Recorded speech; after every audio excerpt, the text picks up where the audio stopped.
Council meeting for October 22nd to order. If I could get Councilman King to please lead us in the Pledge of Allegiance.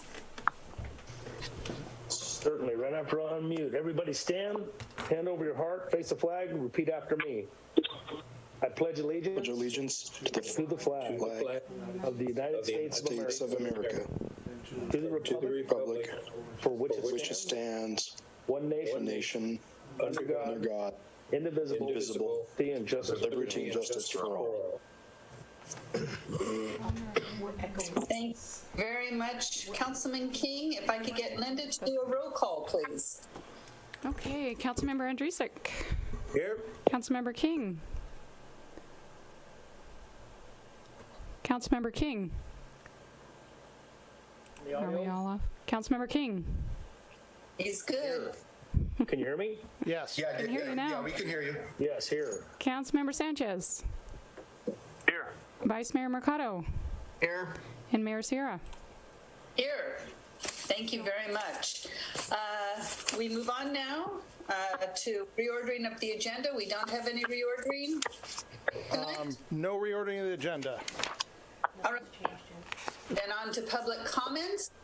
This is an opportunity for anybody in the public to speak 3 minutes, whatever subject they want, complaint, compliment.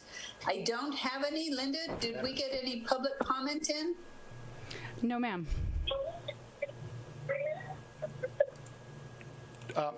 No public comments.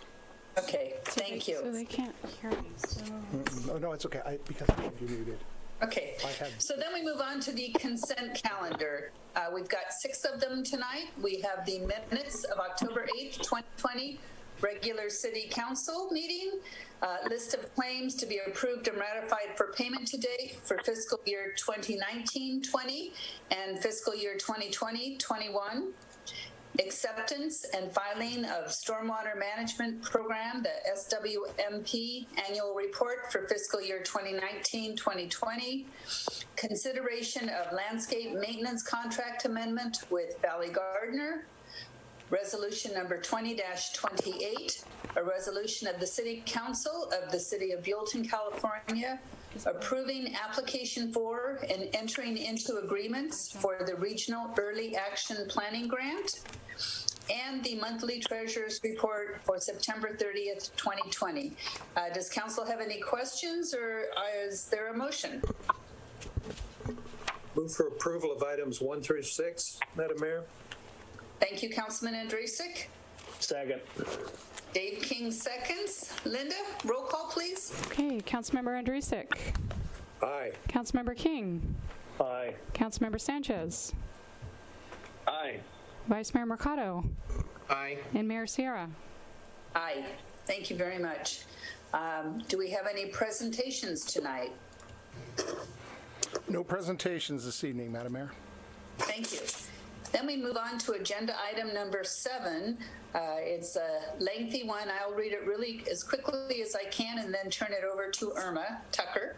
We have resolution number 20-26, a resolution of the City Council of the City of Buellton, California, approving a final development plan 19-FDP-01 and lot line adjustment 19-LLA-01 for the proposed Creekside Village mixed-use development project located at 480 Avenue of Flags, assessor's parcel number 137-170-042 and -043, and Ordinance number 20-07, an ordinance of the City Council of the City of Buellton, California, approving a development agreement 20-DA-01 for the Creekside Village mixed-use development project located at 480 Avenue of Flags, and authorizing execution of the agreement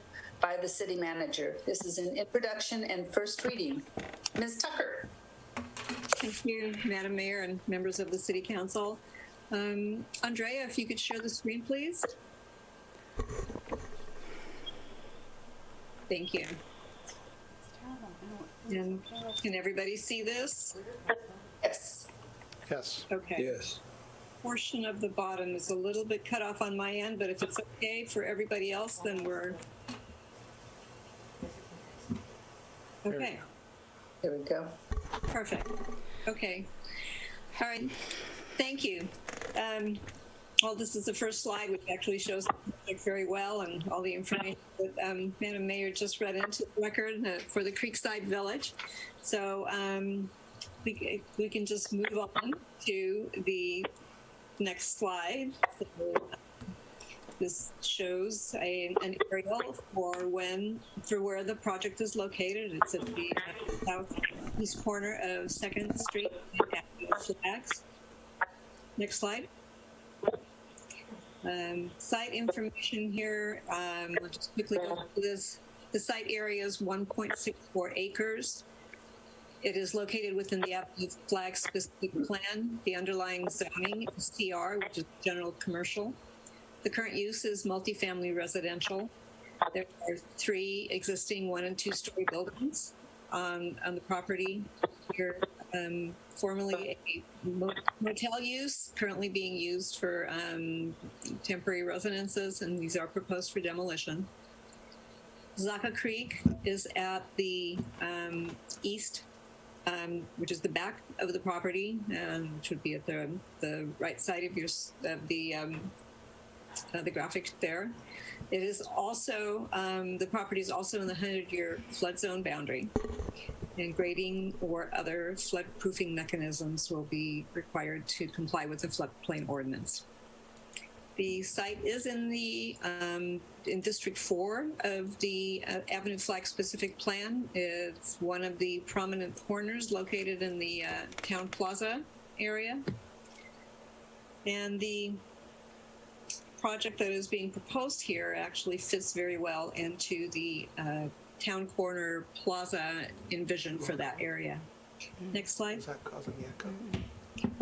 The entitlements that are being sought for this project and the action that is before you tonight is for the final development plan, which includes a development plan, recommended development plan modification for building height and height setback. There's a lot line adjustment and also a development agreement, which implements the conditions of approval, and it also implements the development opportunity reserve terms for the incentives and public benefits program that was set up as part of the Avenue Flag Specific Plan. Right, next slide. The project vision is to create a landmark destination commercial and residential community that will create a sense of place on the Avenue of Flags. It has a distinct identity and an architecture that is befitting a downtown area. It is providing a prominent town plaza corner, such as envisioned for in the Avenue Flag Specific Plan, and it is viewed as a catalyst for future development in the area. It's consistent with the Avenue Flag Specific Plan and with the Art Deco design inspiration that was called for in the specific plan. Next slide. So I'll quickly go through the project features. On the ground floor, there's commercial space, a little over 10,000 square feet. And this is oriented towards the pedestrian sidewalk and oriented to walkable and shoppable Main Street experience. There's decorative landscaping, hardscaping, and outdoor street furniture. There's both indoor and outdoor parking. The indoor parking is tucked underneath the second and third floor residential units, and there's outdoor surface parking at the rear of the property. Amenities on the ground floor for the residents who are on the second and third floor, but amenities on the ground floor include a fitness center and a bicycle room with space for, I believe, 66 bicycles. There's an entrance lobby on 2nd Street with an elevator to the residential units. There's another side entrance off of Avenue Flags as well. It's a non-elevated, elevator-operated entrance. It's a stairway. And there's open space access along the rear, along Zaca Creek. And moving on to the features on the second and third floor, there's a total of 64 residential apartments proposed, 10 studios, 31 bedrooms and 24 two-bedroom units. Private outdoor patios are provided for 36 of the 64 units. There's on the second floor, there's a bocce ball court, 2 laundry rooms, club room. Third floor has a roof deck overlooking the corner courtyard, and also looks over the Avenue Flag specific plan, the town plaza area. Now there's a fire pit, barbecue, prep area for the residents up there to enjoy this outdoor space. And there's a standard 250 square foot per unit provided of open space, exclusive of the required landscaping for the residential residents, I should say, in the units. Next slide. This is a side plan of the area. As you can see that this primarily shows the ground floor. The commercial uses are located on the west, which would be the left side, and on the north of the property. It shows how the interior parking is on the ground floor at the same level. So the interior parking can be accessed from the plaza courtyard, which is at the top left corner of your screen. And then as you move towards the right, you can see where the parking transition out into the exterior parking area. And I would like to point out that at the end of 2nd Street to the right, there's a driveway entrance, and this is where access is provided to the parking area, to the outdoor parking area, and also there's entrances to the garage from that. And our cursor arrow is floating around very near Zaca Creek. So the back of the property abuts Zaca Creek very nicely, which provides a nice outdoor open space amenity for the residents. Next slide, please. So the project is generally consistent with the Avenue Flag specific plan, the CR zone. It's a proposed mixed-use development, as we've discussed. In the specific plan, zero lot lines are encouraged, and the proposed front and side setbacks are at between 1 and 3 feet. So the front of this property would be along Avenue Flags, and the side yards would be along, well, the frontage would be along 2nd Street, and also on the south to it's an interior lot line to the property located to south of there. The rear setback from Zaca Creek, there's a minimum 50-foot requirement from the top of bank for any buildings, any building improvements. And because of the way the project is oriented, there's a variable 118 to 142 foot setback from the Zaca Creek. There's a minimum of 15% landscaping and hardscaping required. The project is proposing, meets that requirements, proposing 15.4%. In addition to that, there's a residential open space requirement of 16,000 square feet. And the project is providing over that amount, it's 16,190. And so the next few slides will cover some of the deviations from the consistency with the requirements in the specific plan. Thank you. The first deviation that we'll go through is the building height. The underlying general commercial zone, the CR zone, allows a 35-foot height. This is standard by right baseline height. Architectural features are allowed by code up to 50 feet. And architectural features include items such as, protrusions, tower elements. So there's extensions allowed. The project is proposing 38 feet.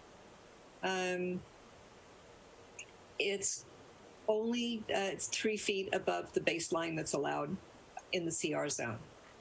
The tower elements and the flags are 45 feet, so they fall underneath the 50-foot allowance for that.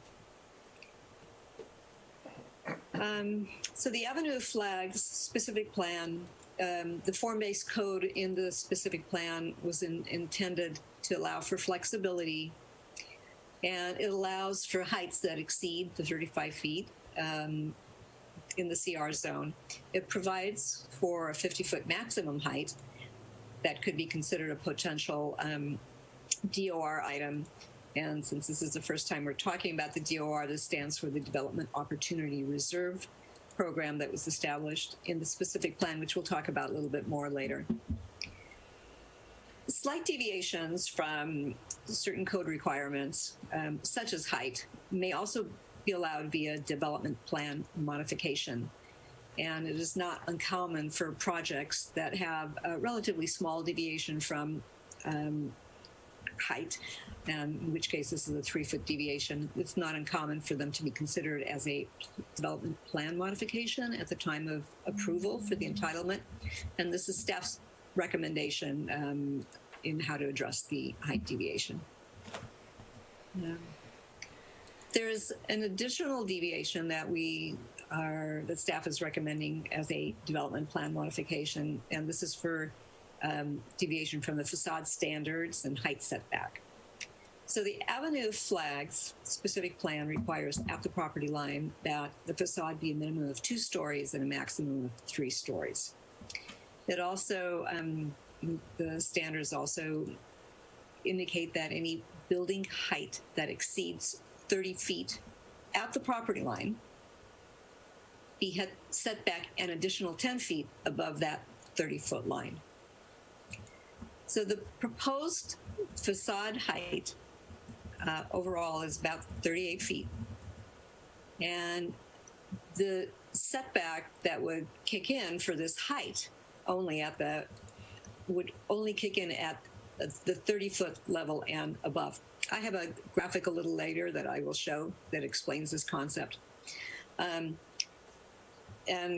this applies to the 3rd floor. And the way the building is designed, the 3rd floor, it hits it at about halfway up the 3rd floor. So we took a look at how much of the lineal footage on the side yard and the front yard is set back in accordance with this requirement. And approximately 58% of the facade on the 3 sides that are required is set back 10 to 43 feet. So it's set back more than the minimum requirement. And I will point out in a moment that not only is it set back 10 feet from the property line, but the property line is actually at the sidewalk. It's at the back of the sidewalk, and there are wide sidewalks proposed as part of this development. 12 feet along Avenue Flags and 10 feet along 2nd Street. I'll point this out on the map in a moment too. So approximately 42% of the lineal footage is set back 1 to 8 feet. And these deviations are primarily at the distinctive vertical towers. So the building has been designed to provide articulation on the facade planes to give some very nice architectural interest. Again, as I mentioned, such deviations may be allowed via development plan modification, and that is staff's recommendation for this. Okay, and this is a table I put together just to illustrate the concept on how I arrived at the calculation of how much is being set back on the heights. So I took a look at the entire lineal footage on the 3 sides, the front property line, Avenue Flags, and the 2 sides on the north and the south. And I calculated out the percentage that's set back and the percentage that's not to come up with the numbers. And if you could please go to the next slide.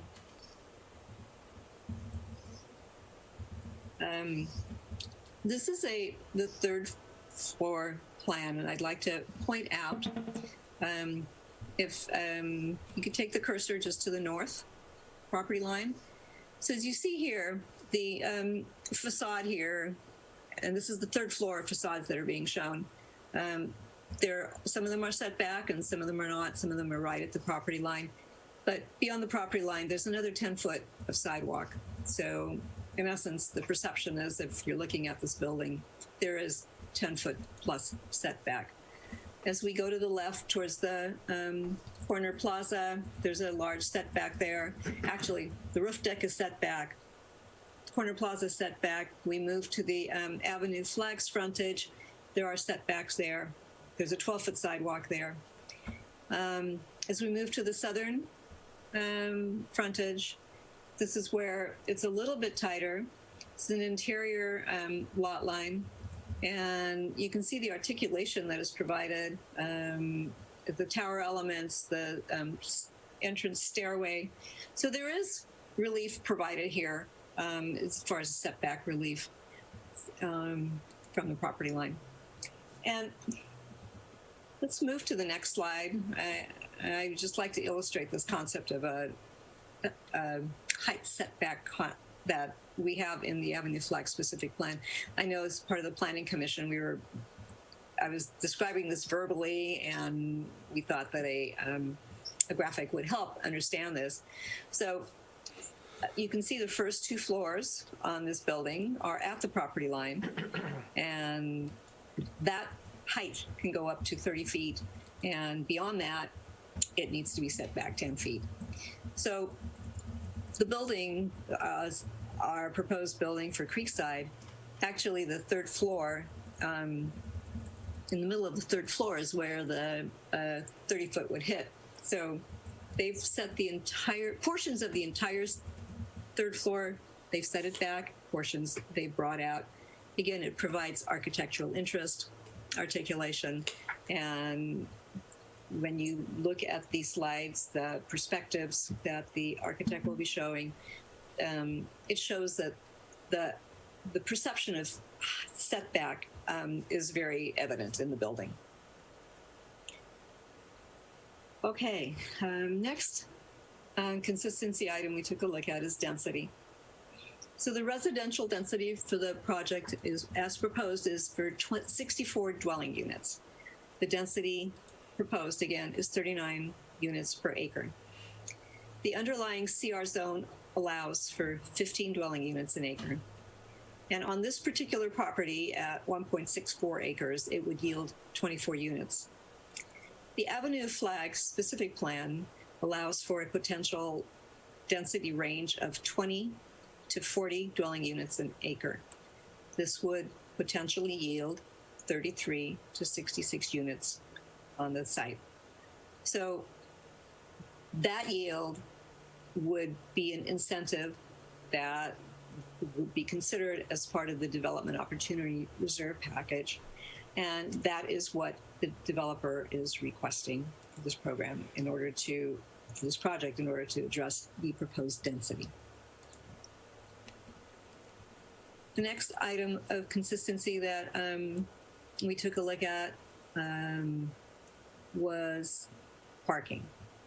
So the parking requirement for the 64 units is 101 parking spaces for the residential. And the project is proposing to provide 103 spaces, which includes 13 guest spaces. The commercial uses would require a total of 36 parking spaces. There is 5 indoor garage spaces proposed for the commercial uses. Standard requirement loading space for commercial uses is provided as required, and handicapped accessible parking is also provided as required by code. Bicycle parking, as I mentioned, is provided for 66 bikes. Bike racks are not shown, but this is an item that may be required as part of the approval by City Council. So the total parking spaces that are required are 137. The applicant is proposing 108 spaces, including 9 compact spaces for the residential uses. So this represents a 21% reduction in parking. They're 29 spaces short. And they are requesting that this be an incentive that's considered as part of the DOR program as well. Next slide, please. think I just went through this as part of the previous slide. Again, incentives requested are for the residential density allowance and the parking reduction. One of the things I would like to mention as far as parking goes, that there was a parking and traffic study conducted as part of the environmental initial site assessment for the property. And this study concluded that there was no significant impact to traffic resulting from this proposed project, and that there was more than sufficient on-street parking to accommodate the commercial uses, given the surrounding area at the time especially, and there's more parking being developed along the avenue that could accommodate the parking for the commercial uses.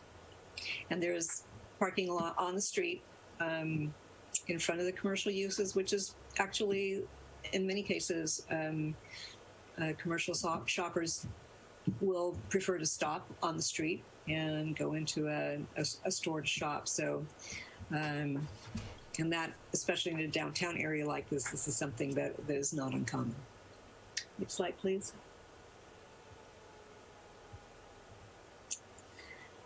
So as part of the DOR program, there's the incentives and then there's the public benefits. So the public benefits that are proposed as part of the project, in return for the incentives, the applicant is proposing to deposit $300,000 in a public benefit fund.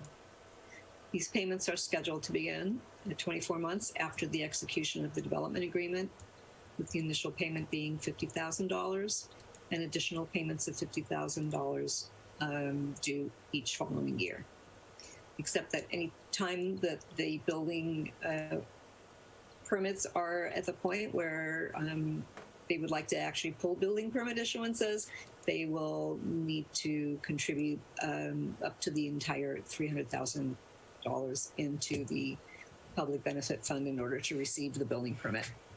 And I would like to point out that each payment made to the city is a non-refundable payment. The residential component of this project is subject to the Affordable Housing Ordinance. 15% inclusionary housing units will be required, which equates to 10 affordable units that will be built on site. There's a potential replacement housing requirement too in our Affordable Housing Ordinance for the 19 tenants. But the way that our code is set up is that this requirement for replacement housing may be fulfilled by an exclusionary offset credit, so that the 10 units of affordable housing would in effect offset the replacement housing that would be required for the 19 tenants. The existing tenants would have first right of refusal to move into the new units that are being developed on site. And finally, relocation assistance will be required for all of the existing tenants. So I just would quickly like to run through a few design elements here. This is a rendering of the project. The design and architecture details will be covered in a separate presentation by the project architect, which will follow this particular presentation. Next slide, please. So, as mentioned before, the project generally complies with the Art Deco requirement as per the specific plan. It has gone through 2 architectural design reviews. This is a standard review that the city does for development projects. All of the site design requirements that were commented on in this review have been addressed. And as far as the building design goes, the comments that were in the design review represented just requiring more details in the identifying the building elements that would be used as part of the Art Deco. And these are details that will be addressed and are appropriate to be addressed as the project evolves to the construction stage. They will be included in the construction documents. The exterior lighting is consistent with the Art Deco style. It's dark sky friendly. There's safety lighting provided in the exterior parking lot. And we've been working with the applicant. They're considering some more decorative lighting as with Art Deco themed fixtures in the parking lot area as well. The interior garage lighting, there will be security lighting provided as part of the garage, interior garage area.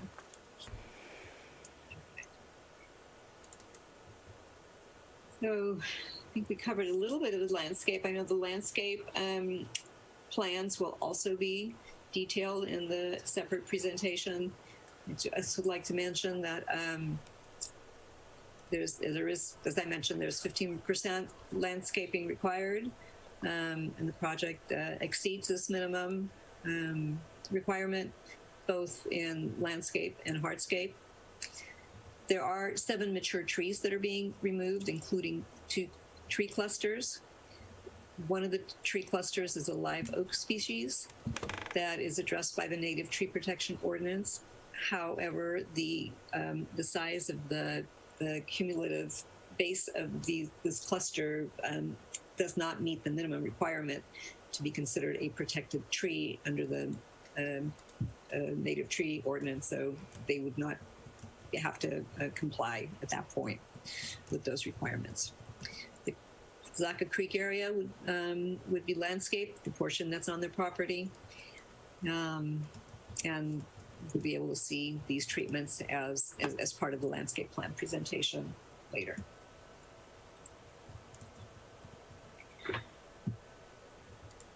Signage has been calculated, and the maximum allowed signage of 451 square feet of aggregate sign area would be allowed for the property.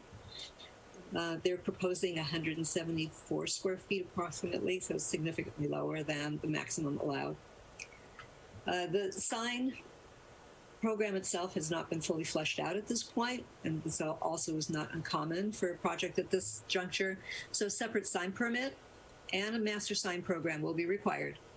And if for some reason the signage exceeds 400 square feet, minor use permit will also be required. The signage will be required to be consistent with the design style of the building, as well as the concept sign plans provided by the architect.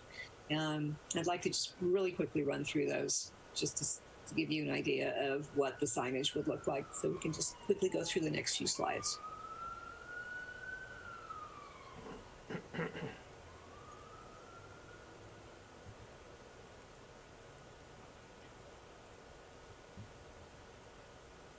Okay.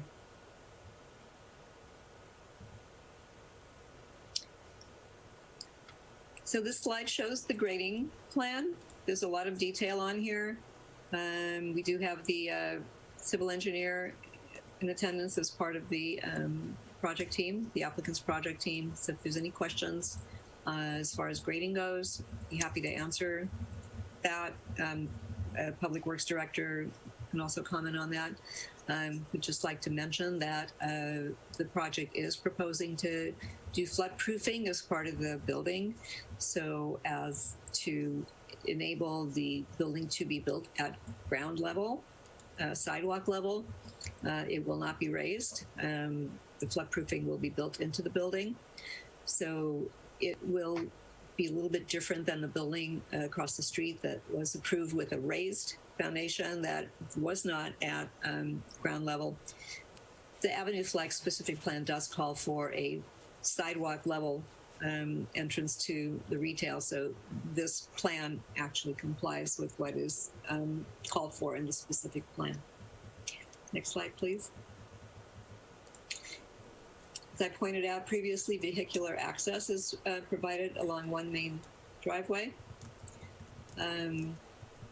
Actually, if you could please go back to the previous slide. There's one thing I neglected to show. As far as the access goes, so there's the access at the end of 2nd Street in the cul-de-sac.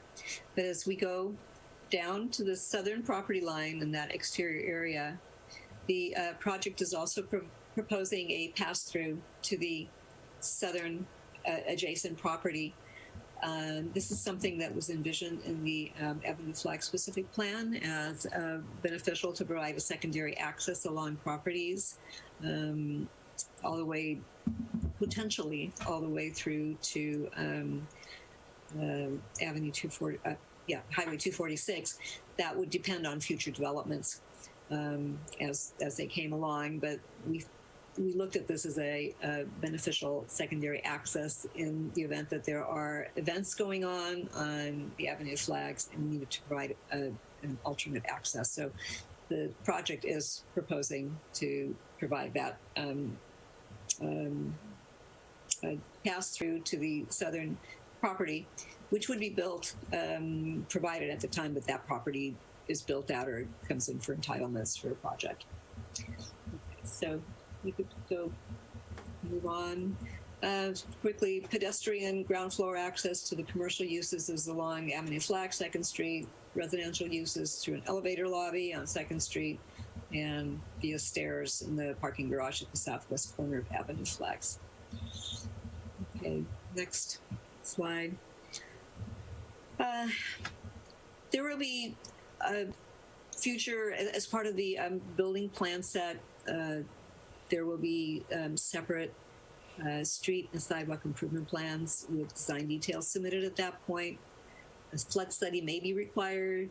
A flood study to be performed may require some technical corrections and flood proofing requirements to show additional grading and topography. We may look at comments from Department of Fish and Wildlife and any applicable regulatory agencies along Zaca Creek if the creek is impacted in any ways. And utility plans will also be included as part of the building submittal. Next slide, please. In addition to the final development plan, a lot line adjustment is also being requested. And this is to address a lot line, an interior lot line that runs through the property. Currently, the property is 2 lots, 2 assessors parcels, and the interior lot line would bisect the building. And the solution to this is to remove the interior lot line, which is what is being proposed by this lot line adjustment. The total acreage would remain the same for the lots, and it's being processed concurrently with the final development plan. And the next slide just shows how that would look after the interior lot line is removed. Okay, next slide. In accordance with CEQA guidelines and the Buellton's environmental review guidelines, the proposed uses for the project were adequately addressed in the prior mitigated negative declaration that was prepared for the Avenue Flag Specific Plan. Mitigation measures, as applicable from MND, have been included in the project's conditions of approval. So they will have to comply with any of those requirements that were imposed as part of that negative deck. Next slide, please. And as I previously mentioned, a traffic and parking study was prepared as part of the initial assessment for the property. Determined that the project would not contribute to cumulative traffic impacts at key intersections in the area, that this project's site access and circulation plan would adequately accommodate traffic and would not upset traffic along 2nd Street and the adjacent and the project driveway. And the parking study showed that adequate on-street parking is available to satisfy the project's shortfall at this juncture. So as a result of the findings in the traffic and parking study, no additional mitigation measures will be required. As part of the Planning Commission review of the project, which there were several reviews that the Planning Commission went through, a conceptual review, preliminary review, and then the public hearings. But some of the final items that were addressed that came up, was kind of some interesting items to point out. That trash collection access for residents, there's actually trash chutes that are being provided on the second and third floors that the residents can drop their trash into, would go directly into the trash collection area downstairs. Garage security was an item that was mentioned, and the design does consider security, supervision, and controlled access. And one of the questions came up about amenities for children, and the applicant pointed out that this really is not a family-oriented project. There are no 3 or 4 bedroom units as part of the design, but there is ample open space on the second floor and the surrounding neighborhoods in the event that there are small families that could have that could use some of the amenities in the project. Okay, next slide is staff's recommendations. So the staff recommendations that are included in your agenda packet is that the City Council discuss both Resolution number 2026 and Ordinance 2007, which are listed below. And in order to facilitate public comment on this project, staff is scheduling a special City Council meeting for Thursday, October 29th, which is a week from today, in order to receive any additional public comments regarding the proposed project. So at this point, I would like to mention that the project applicant is in attendance. The architect does have a presentation that they would like to present as part of the project to the City Council, and then the applicant, Brandon Mann, would also like to speak. So in concluding my presentation and turning it back to Mayor Sierra, I just wanted to mention that those at the council's pleasure, those presentations are available to you to call on. Thank you very much, Irma. Before we go on to Mr. Mann and Mr. Holliday, does council have any questions for Irma first? Or do you want to hold off on your questions until you've heard everything?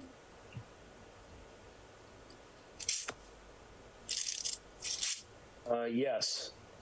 Councilman King, go ahead. No, I'm agreeing with you. I want to hold off until we get the rest of the presentation. Terrific. Then why don't we proceed with the presentation? Thank you. Madam Mayor, this is Greg. Just before the applicant starts their presentation, just really kind of want to remind the council tonight what we're looking for is questions and more information that you may need when we meet again a week from tonight. It's important, given that we're continuing this item to a special meeting really for the purpose of getting more public input, that we don't start to talk about our ideas or our feelings or you know, where we think we're going to go on this project. It's really good to ask for more information. Look, one of you may say, I'm kind of uncertain. I need to hear more of one type of information or another. I need more from staff. I need more from the applicant, whatever it is you need. And it's okay to say that you're uncertain, but really getting down to, you know, talking a lot about your feelings on the project would be improper given the way that we're teeing this up to get public comment and really hear from the public next week. So I would just please ask and caution all of you to please not do that, at least to the extent you can. Thanks all so much. Mm-hmm. Thank you very much, Mr. Murphy. Okay. Yeah, Michael, before you go, I'll just kind of give my thing and introduce the team. But first, I wanted to thank the Honorable Mayor and City Council for allowing us to share our project with you. So my name is Brandon Mann, the applicant for Creekside Village Homes. I also wanted to thank staff. I've worked in many cities on development projects, and the city of Buellton is probably the best city staff I've had the pleasure of working with. I think they have a really good vision for Buellton and its future. I think they're going to execute it very well and very intelligently. So thank you, and I look forward to working with you guys in the future. So I grew up in Buellton and I've lived here my entire life. I've had the pleasure of seeing it grow and develop over the years. And I think the one thing that's great about Buellton is it is kind of the crossroads of Santa Barbara County, and it is really the gateway to the San Ynez Valley. If anybody wants to go anywhere, they come through Buellton. I think it has a lot to offer. But I think one of the things that's missing in Buellton is really a defining downtown city center or Main Street. And I think that is what my development and the specific plan is trying to achieve, is create really a sense of place and gravity that draws people in. So people don't pass through Buellton, but want to live here, stay here, and enjoy, all the surrounding amenities and everything that it has to offer. And those people that will live here will contribute back to the community, and I think it'll grow in the right way. That was one of the main reasons for doing, for rent apartments. I think the San Ynez Valley in Buellton has a lot of product for families and elderly or people who want to retire in a nice area. But I think that there is a severe lack of product for young adults, workforce housing, or anybody who wants to start their life here, be entrepreneurial, or grow and develop in this city. So we're really excited. I also know that I've had a lot of support, outpouring of support from the community, and a lot of people are excited about this project. But I understand that some people are, worried about change. They're worried about potentially the density. But I want to just remind everybody that the specific plan does a really good job of capping that out. If you're going to have a downtown, do it right. Look what's happening on State Street, unfortunately. I think we should learn from their mistakes and really create a great sense of place. If you're going to have density, if you're going to have development, there's maybe 5 or 6 parcels that can happen on, and this is one of them. And I think after that, it's really finished. There is no more, we're not going to build 1,000 units in Buellton. It's really going to be this smart, calculated, and executed well growth right on the avenue. So I think at the end of the day, everybody's going to be proud of it. And, thank you for the opportunity to invest in this city.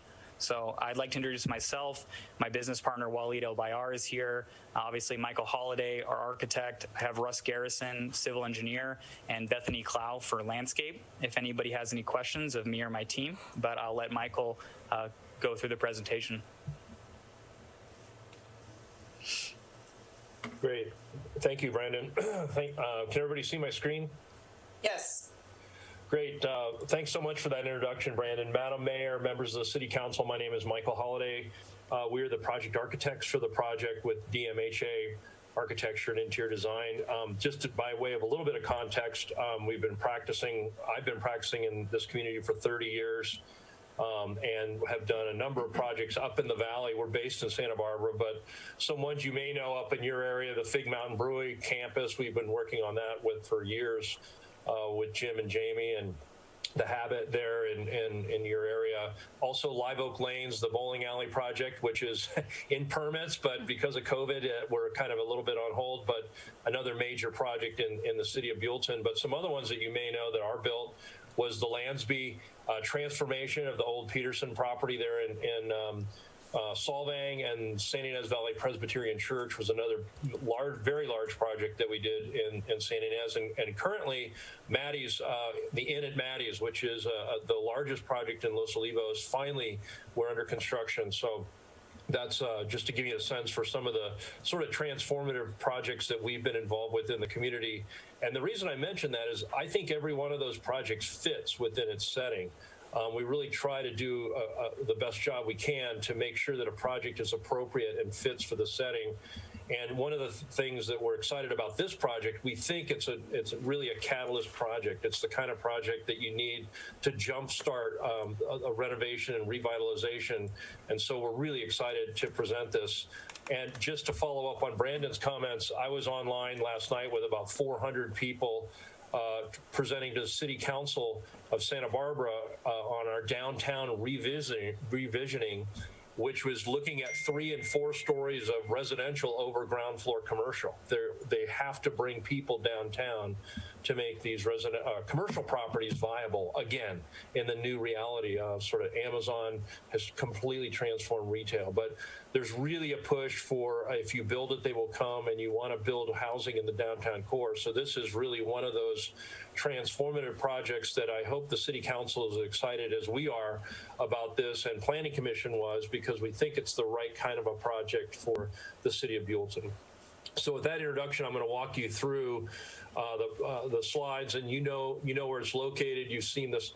You've seen how it's strategically really right at the heart of what this community transformation is all about, and that's why the density is so important for a number of reasons. I just have to commend Brandon and the development team for really making a project work, and given the construction cost realities and everything that they've been dealing with over the last several years, density is what drives a successful project. And we explained that to Planning Commission, that when we start taking out even 1 or 2 or 3 units, the project becomes financially infeasible. So if you want to kill this project, that's a good way to do it. And it's just the reality of what we're dealing with, not only in this location and locale in this community, everywhere right now. It's really hard to get these projects to pencil financially. So we're excited that this one does, and that's part of the reason that the densities are what they are. In addition to that, you want density right in the downtown core, not in the peripheral areas. So just a little bit of context that this project is right on target with the specific plan that this council and Planning Commission has approved. You've been out to the site, you've seen some of the development that's right around it. We agree that this is a great workforce housing project right next to the 101 freeway and right off Avenue of the Flags. These are our drawings, and I'm going to walk you through these kind of individually. And we've got a pretty good combination here of our hand-drawn renderings that we've done, as well as some very realistic computer model images that show the project exactly the way we hope it's going to be built and located on the site. Irma did a great job of walking through the issues on the site, the buildings that are on site, the location of 2nd Street and Avenue of the Flags. This next slide really shows the mix, and we think we've come up with a very dynamic mix that makes sense for the target market.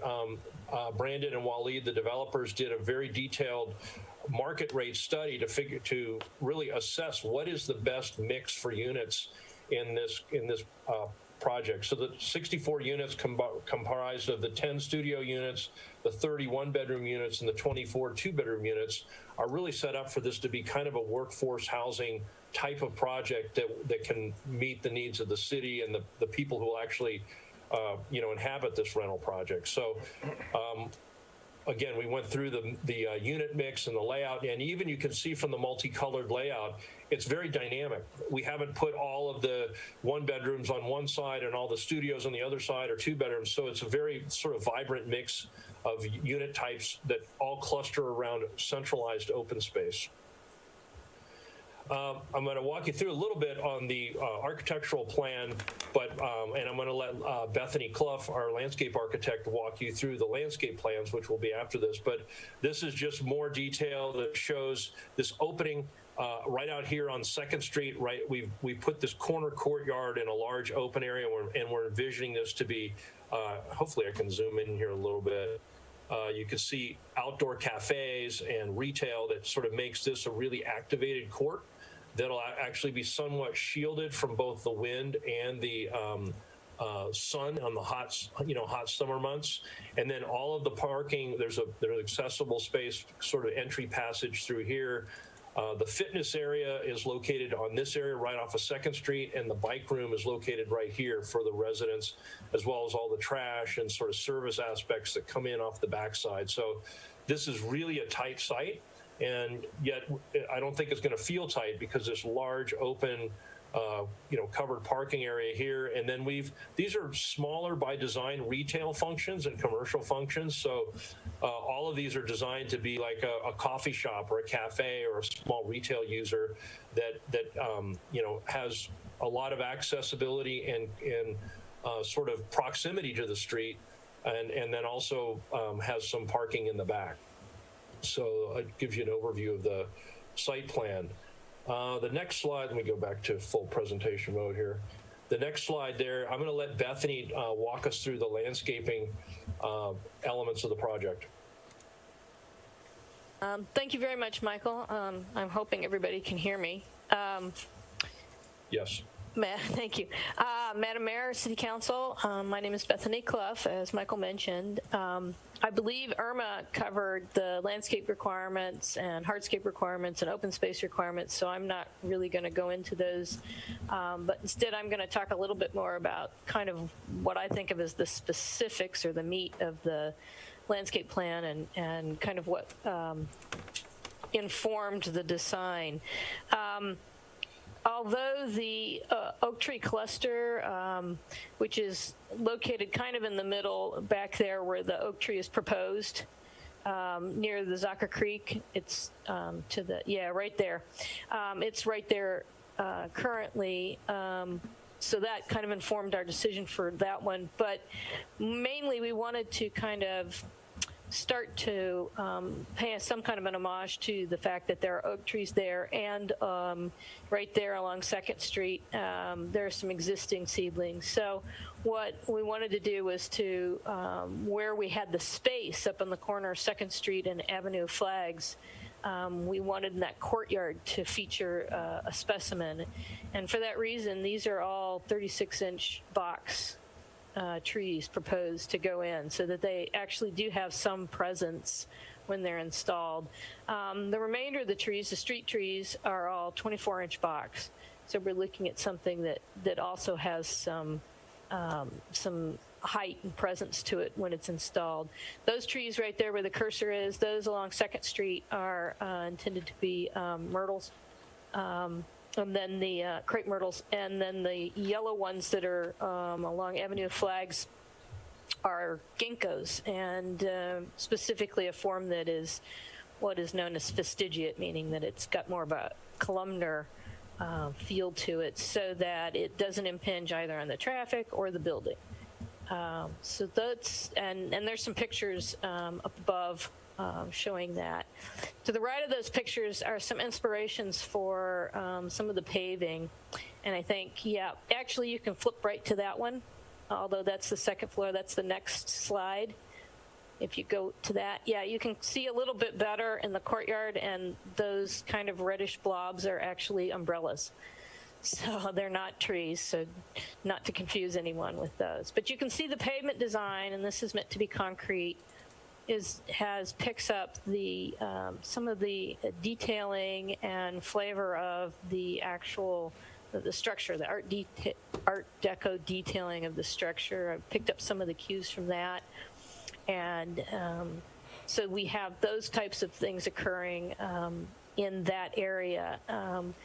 A part of Art Deco and somewhat Art Nouveau is the use of the ginkgo leaf, the stylized fan shape, which is another reason I like to choose the ginkgos for that 1st floor. Yeah, in that area. If you could go back to the previous slide real quick. Okay, so we can see the creek out there. What's happening overall with all of the planting is that it's low water use, trying to get a little color and punch on 2nd Street and Avenue of Flags, just a little bit of some kind of sunset colors, some vibrant reds that are not too intense, and maybe some yellows as well. But when we move to the back, we get back to Zaca Creek, because that is an amenity. We're not intruding south of the top of Bank. Trying to preserve what's in there, which is primarily quite a bit of willow and some other actually habitat planting. We don't want to disturb that because it is habitat, and we're trying to kind of augment that with just a little bit of color along the trail. Some ceanothus, there's some cercis, which are the red buds, for a little bit of a vertical presence, and that trail is shown at 10 foot wide. So it's a substantially wide trail, and it does tie in with the across 2nd Street on the north. It's of similar size. So that's the first, the street level. If we go to the next slide, this is the second story, and each level, there being 3, street, first or second story and third floor, all have somewhat of a similar theme. This plant list, because we have openings through to the third level, I was able to use some of the trees that have a little bit more height to them in those areas. And so there are some seedless olives and Australian willow. The Australian willow is right under the hand, right where it was just a second ago, south of the bocce court there. Great. And the olives are some of the others. And then there are some the next smaller trees are kind of a weeping acacia, which also shows up on the next floor, the third story. So you can see here from the representation on the passageways, and I'm sure Michael will probably get back to that in the circulation when he gets up to those. You can see how you can circulate and that area is open to below, which I think allows the trees some presence and brings a little bit more greenery up into that third floor space. Again, we have some weeping acacias and some smoke trees up in the planters up in here, but of necessity, because of the overhead and those things, these are not as open. I don't have quite as much head space, so we're a little more limited on that. And again, the photos are up on top. You can see that this is tending to be gray greens, some lavenders and purples, and to maroon. And that kind of is throughout with, as I mentioned, on the street level, we have more of a little bit more color access. If we could go back to, well, actually, this is pretty good here. That one's good. If you look, there was some discussion at the Planning Commission along Avenue of Flags where the ginkgos are. These are roughly equidistant along Avenue of Flags. The ginkgo trees are equidistant. You'll notice that there's some conflict with some of those outdoor spaces that Michael mentioned, tied to the retail and potentially dining areas. And so there are some planting areas, and then you got the tree grates, and it kind of goes back and forth. This is something that definitely will start to be adjusted. These trees will be adjusted to work with the facade and not interfere with those outdoor dining areas. Just kind of trying to forestall a question because it did come up during the Planning Commission question period. And that's pretty much what I'm trying to accomplish, and what we've tried to accomplish in the design here is just to take opportunities for small areas to put in pockets of planting along the south side, adjacent to the southern property. Offsite is there's some vine pockets along those. What is the garage on the floor level? Yeah, I think on the first slide you can see those. You can actually see the vines shown. Yep, there they are. You can see them down there. So we're not ignoring that southern side, even though it's very close to the property line. And that's pretty much my presentation, Michael, if you'd like to continue. Great. Thank you so much, Bethany. So just to pick up on sort of the architectural issues with the first floor plan, this is actually a pretty good slide that shows how we're envisioning the hardscape and the landscape to sort of be a central feature and component of this project. Really, the activation for these ground floor units, commercial units, there's sort of a built-in market right above with the residential units. So we're looking at this as resident serving and as well as visitor serving retail and commercial uses, as I mentioned, with the fitness center here and a bicycle storage room with all we've actually laid this thing out so that all the required bike parking spaces are provided, and we've coordinated with Marburg on the trash and recycle requirements for a project of this type, as well as mechanical, electrical, and all the sort of back of house functions. There's a couple stairways located in the project. There's one central stairway and elevator lobby right off this front primary entry here. There's another one that's accessible from the outside at the street level that you can come in and come up at this level. And then there's a rear level stairway here that for people that are parking that can just go right up to the upper levels. So that's just to give you some orientation as to how you get into the project and move to the upper levels. This is a kind of graphic that just shows, I think Bethany's plan showed it better as far as the hardscape, but we had to do some analysis for the building department and the fire department regarding egress requirements. And one of the things that it really is sort of nice is that all of this area is open to the upper levels. So it's natural daylight pouring down into these private patios. They're all delineated in kind of this light green color. And as Irma had mentioned, we've undulated the building and articulated the facade here because that's the way you do Art Deco design. We showed her to meet the requirements with the all 30-foot setback. That is not what is consistent with Art Deco design. And I think probably when that requirement was implemented, no one had really studied it in any detail to see how you really do a beautiful Art Deco building. So I'm happy. I'll explain this a little bit more when I look at the elevation, when we review the elevations, but this undulation actually makes for sort of a very nice articulated facade as opposed to one big setback all the way across here isn't going to be near as striking and nice, we feel, but it also is not Art Deco. On the interior, there's some pretty generous courtyards, and this looks actually down into this major courtyard here. There's a club room, sort of a area where anyone in the facility can come and sit in this area. We actually have a little wine deck above this that looks down, and we feel this is going to just be a prime spot to look at Buellton and the city of Buellton and Avenue of Flags. You can also see where these stairways come up at that level, this level, and this level, and where the trash chutes align over the lower dumpsters and so forth. The next level kind of shows how open the interior of the project is, even though we've been able to kind of hit the target densities, which really made this project pencil.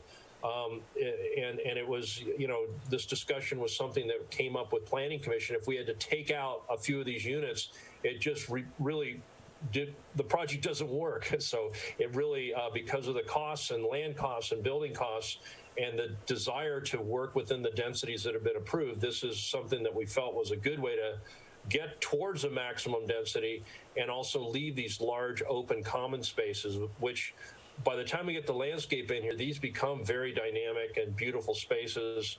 And there's great examples of this in Santa Barbara and other places around the country. I was fortunate to spend some time in Copenhagen recently, where these sort of areas these beautiful little spaces are so close to one another.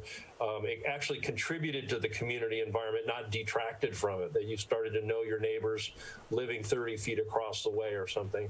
Once again, these outdoor patios have been located around the whole periphery of the project. So you can get a sense for how even on the south elevation, we've been able to sort of undulate the building facade there and make it a nice piece of architecture. So that's how the floor plans work. These are hand-drawn elevations that depict on the lower level. This is the Avenue of the Flags view. And this is sort of quintessential Art Deco design, where you actually get a three-story mast here on the street, and then the balconies step back to meet the requirements with awnings and living space. So it's this rhythm along the front that really makes these projects work. Let me stay here. Then this is the entrance right here off. I'm going to zoom in a little bit just to give you a sense for, how much thought we put into designing, even down to the signage. I mean, we've gotten into specifying the exact square footage of the signage, and there's a signage package included. This is this upper level kind of wine deck that looks over, and then this is a club room. So if you can imagine this being the amenity space for this facility, it's right where it wants to be. And then these are the lower level kind of ground level plazas, and whether this is a cafe or a coffee shop or restaurant, this all happens sort of in this area. And then as we kind of scroll across, you'll get a sense. The street trees are something that we want to coordinate the exact location so that it works, whether it's axial and centered right on this. Also, those trees have tree grades. So the actual tree trunk itself is maybe 4 to 6 inches, maybe 8 when it gets fully grown, but you can walk right across the tree trunk. So, we want this to work with the building elevations. But this is sort of the architectural rendering view of what, some of the first examples of well done, at least in our opinion, Art Deco architecture should look like to really kind of create the new image that Buellton wants to create. The upper level, so there's the whole Avenue of Flags elevation. As you move around the corner, this is that corner building right here. One of the other features of Art Deco architecture is it's interesting. That as you walk around buildings, they evolve and they're not the same. There's a little bit of rhythm. There's a little bit of uniqueness to the building form. So this building shape right here carries right around the corner to the Second Street elevation. So that just gives you a sense for what that looks like. Bethany mentioned the large oak tree that's going to be right out here on the corner, kind of anchoring this whole space. We think that's important for a lot of reasons, shade being a primary one, but also having a nice landscape tree out here is really important. This shows that upper level deck and how nice we think that's going to be, as well as sort of the club room functions. And then the awnings are where we're going to get a lot of our signage. I'm going to get into some detail on with the lighting here. We've really worked to try to look at some of the best examples in Miami and other places around the world of primarily in the United States where Art Deco architecture has been successful. And so these kind of simple details with lighting and awning entries and simple but powerful ways of articulating the balconies and the wrought iron detailing and so forth, even down to the detailing of little potted plants and the way that you fenestrate this back deck and upper level differently from this deck and differently from this lower level. So hopefully you can understand the time and effort that we put into developing these elevations, because they're really pretty thoughtful. And we've had I think 2 rounds of review with Planning Commission, and their design review committee agreed with all of their comments. They were very complimentary on the design. And a lot of these details need to be studied as the project gets entitled and moves forward, and will be studied. We're excited actually about doing that. Next elevations are obviously a little simpler. This is the rear elevation that faces back towards the creek. You drive in front of this, and then there's an entry here for parking and an entry here for parking. This shows a much simpler, cleaner building. Art Deco traditionally is white buildings, although we're proposing kind of an off-white and a warm white and a little. None of these are bright white, although you'll show you in the computer renderings what they feel like. We think the color renderings, the white against the blue sky, we think is going to be a good combination. But simple detailing, entrances to the parking garage, very, very straightforward and functional project. And then on the south side, we kind of just took that same approach and wrapped it back where the zero lot line. Here's how these open areas and these decks like this work against these other areas that are set back. So there's we feel a nice rhythm here to the south elevation. And regarding the setbacks or the overall building heights, this is the 50-foot line, and here's our project. So we've really tried to respect that height issue, as Irma did a really good job describing, but also we're trying to maximize the ceiling heights in these spaces so that we can get more than just an 8-foot ceiling. And that's really why the building heights on these units, they're small, efficient units, but when you can add 6 inches or a foot of interior ceiling height, it really makes the units feel bigger, even though they're not. So that's one of the reasons that we've asked, exceeded this 35-foot height limit, just because it really needs it to have the units be successful and marketable. This is sort of a collage of images that shows the colors. We've actually selected all of these colors, the sort of field color, and then this off-white color number 2, along with sort of the warm gray metal accents, and then some selected accents, which would be the lime green and the awnings. So again, this is the kind of stuff we want to get into more detail. Moves forward, but I think you can see it. This would really be a transformative building to add to Avenue of the Flags and really set the tone for what the future development is going to be looking like in those areas. And it's very much grounded in these signature Art Deco types of details. So we tried to spend a lot of time looking at what's appropriate and what's not, and how can we make it happen. We've got sections included in the plans. This sort of goes to explain a little bit more about the building height issue. I'll zoom in on, just show you how we've tried to work with the podium heights. As I look at this looks like a low density project compared to what we're proposing on State Street now, which was 2 more levels stacked above the same podium. So, and this is the model all over Copenhagen. It's at least 4 or 5 levels of above ground floor commercial. So we've tried to minimize the height of the building, yet still make a project work that's going to be feasible. Gives you a little bit better idea of perspective rendering, looking in with the large oak tree here, which we kind of minimized so you can see more of the project. I mean, in reality, this oak tree is probably going to grab a much larger piece of the view, but we wanted you to be able to look back. It's got some transparency, and I think if you look at the way that the computer model are going to show this a bit more, but you can see the rhythm that we tried to introduce with the building shapes out here, and then these being set back. And cars and traffic are flying up and down this roadway at a pretty good pace. So we feel like that rhythm is going to be appropriate for this location in this project. These are some more of the details. We're happy to come back and answer any questions about how we traditionally detail a project of this type. But the dual pane metal windows that we've got planned, the awnings that are shown here are projected out over the entries, so there's some real shadow patterns. And then this shows how the awning colors that we selected, this sort of warm cherry color, along with some decorative tile work and so forth in the landscape. So these are all things that we want to study further, assuming we get the City Council's approval. And we're looking at the doors and window systems and everything to be sort of a warm bronze color. So there's a consistency to all the window systems and door systems that sort of plays off the generally white building.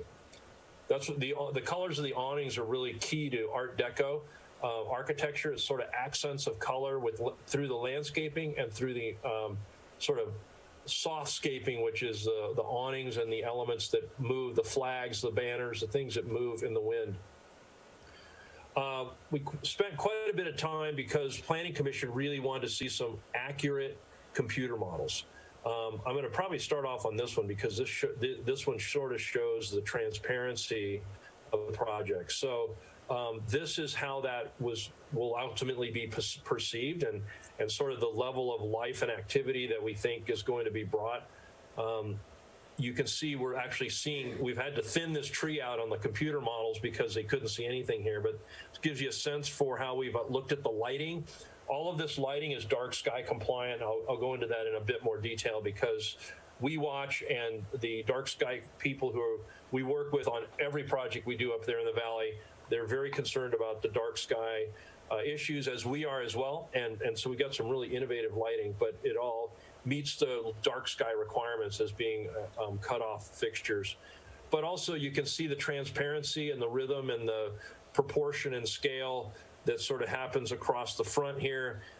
Again, we're trying to do a project that we can afford to build, but still give it the detail that gives this some depth across the front. So I think you'll get a sense for kind of how beautiful and sort of sculptural this building feels without overwhelming that corner. I know when you go by and you look at the Avenue of Flags and the structures up there, you think, oh my gosh, what's going to happen? But when you see this building really set in context, it's going to be very beautiful and set the tone for the future. This is a daytime view.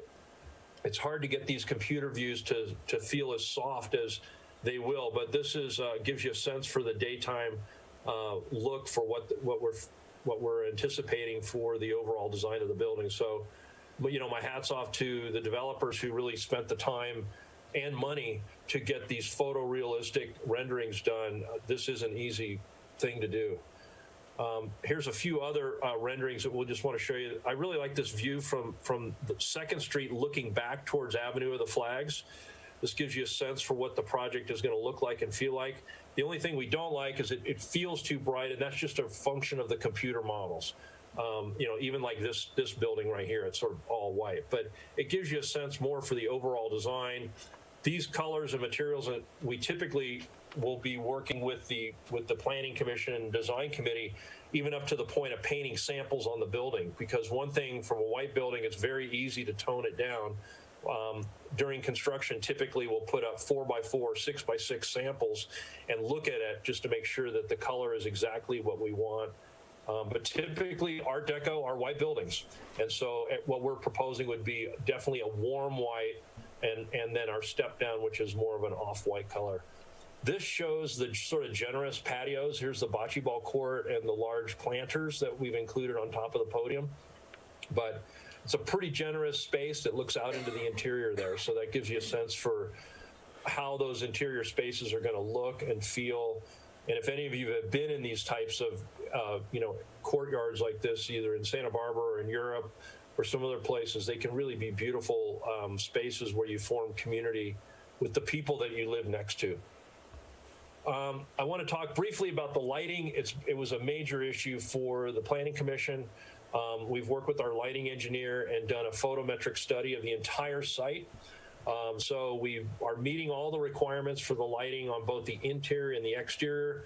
We've got low-level lighting down at the pedestrian level that it makes this a safe, functional place along 2nd Street and Avenue of Flags. And then we've got light fixtures located all the way through, and of course in the garage area that provide the illuminations. There's safety issues. There's all kinds of requirements that we need to meet for ADA, but we've done a photometric study that shows how all of those work, as well as, I'm going to zoom in a little bit, the exterior area out here. So the parking lot lighting is something that we talked about. We worked with them. We think we've come up with the best balance of the number of fixtures as well as low level 100% cutoff so this light's not bleeding over onto our neighbors. And that was really a concern that we wanted to address kind of head on.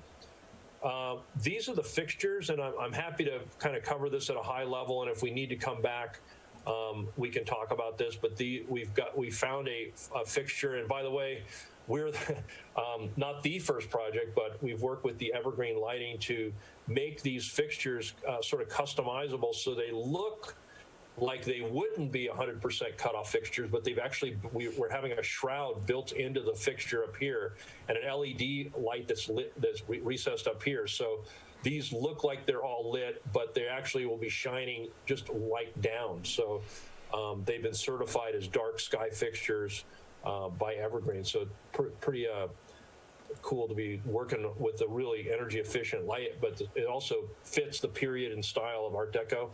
These are the light fixtures in the rear.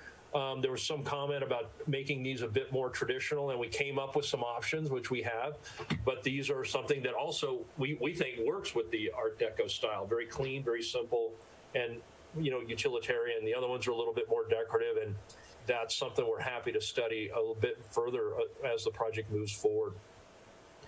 Let's go on to the last few slides here. We had to do a photometric study of all of the lights.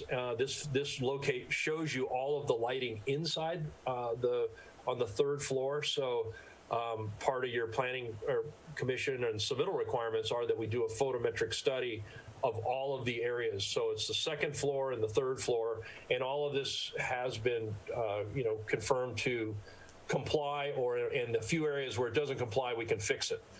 Here's a photometric study that shows the third floor lighting, and we think this is going to be kind of really indicative of the village. That's where sort of the idea for Creekside Village came from, that it would be a little bit of an urban village with a nice look and feel for landscaping, open space, and the fixture locations. And the warmth of the lighting is all 3,000 Kelvin, which is, if you're familiar with, is sort of a like a halogen, warm white halogen light that will not make these fixtures feel appropriate. There's no, although they're LED and they're very energy efficient, we're not doing anything that's over 3000 K.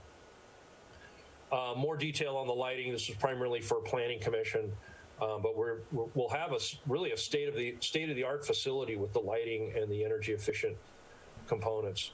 So that concludes our design presentation of the project, and we're available to answer any questions that the City Council may have. Thank you. Thanks, Michael.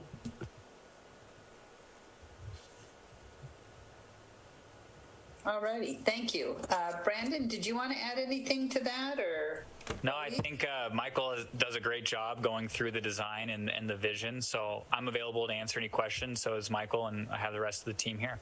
It was very, very thorough, very, very thorough.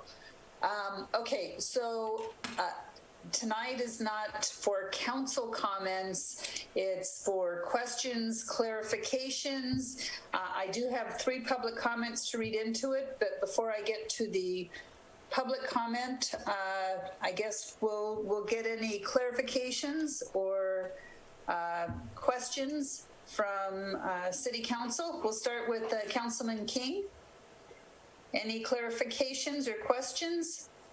I don't want to get too much into it because I know we're going to have a special meeting, but I just kind of want to clarify from either Brandon or anybody else associated. And I do want to make the comment that I think, and I have been to South Beach, Miami, Long Beach has got some of these kind of projects like this, San Diego as well, and this is exactly what I envisioned for Avenue of Flags. This is, it's not a cookie cutter box building. There's been a lot of thought process gone into this. It's very comprehensive in the package, with all the details. I commend everybody involved with this. But I do want to get clarification that as we go forward, the deficit of the parking spaces is going to be on-street parking, and any one of you can answer that question. I can comment, and then I'll let Brandon comment. We've tried to meet all the requirements for the residential parking. Interestingly, just so you know where things are headed, the city of Santa Barbara is like permitting all the commercial with no new parking.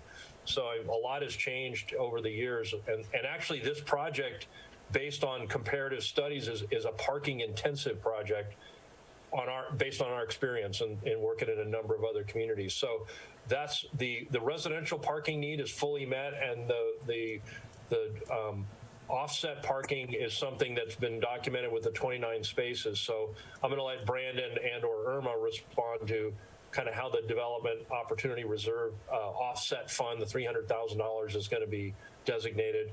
The other thing that's really awesome, frankly, is what's proposed for Avenue of Flags. All the parking, all the things that are happening all out in that area. So we hope that the flow is met, the parking requirements are met with on-street parking, whatever is not, provided. And then there's the additional DOR that I'll let Brandon speak to. Yeah, thank you, Michael. And I think for us, the most important thing was to make sure that we had the residents have 100% of the parking. So no, and Buellton is a parking intensive code compared to other cities for downtown. So I do believe we've captured 100% of the residential parking. The commercial retail parking, I feel that people are not going to want to drive into the back of this building to park. As Irma had mentioned, I think on Avenue of Flags and 2nd Street itself, right now there are a lot of parallel parking spaces, and those will be we're going to improve the sidewalk and street frontage, but those are not counted towards our site. So I believe there's about 25 to 30 parking spaces just on the exterior, the perimeter of this building that people can park on. Also, the Avenue of Flags medians will be very parking intensive. But I think that traffic study, if you have a chance to look at it, really shows that our deficit would only be about maybe 15 or 20% of the current parking that's available on Avenue of Flags today, and only about 8%, would only take up 8% of the available parking when Avenue Flags is built out. So I don't think that the way that we did it with the residential being having everybody 100% parked, and just the commercial where I feel like people are going to want to park on a median or park in front of the building and go to the commercial or retail uses.